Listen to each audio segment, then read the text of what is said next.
when I talk to media companies about applying AI, I start at the bottom of a workflow and take those mundane tasks and start to think about how you can express them with AI, whether it's tagging or QoE, QoS type things, where you have data flow coming in and you've now assigned bodies to start to analyze that data, as opposed to letting the machine analyze the data and put the bodies on more creative and cognitive type tasks. That's really what you hired them to do. You didn't hire a producer for $80,000, $100,000, whatever it is, to tag videos and maybe fat finger a spelling of a name and you'll never find the video again.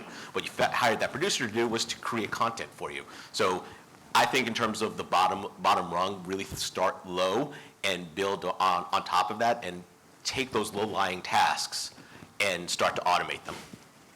So may I ask, where do you draw the line between automation and AI? Because not all automation is AI-driven or doesn't need to be AI-driven. So where would you say it makes sense? And if I implied that, I didn't mean to even imply it, because automation and AI are completely different things, right? So AI can feed automation, certainly, but automation just kind of runs on its own. We have some products in our stack where you can go into an app and the app will start to understand what your preferences are. Because of AI, we can float stuff to the top or to a more clickable type area. All the automations weren't running to create that content, to put that content in place. The AI saying, hey, that should go above this because that person likes pollen count more than precipitation forecast.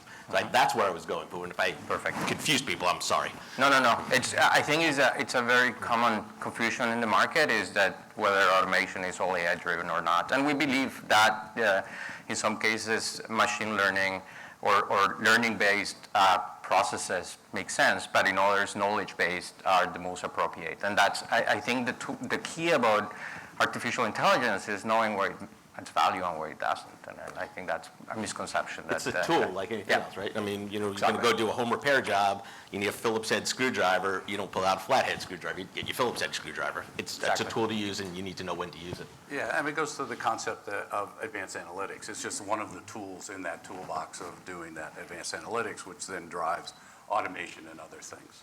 So I agree.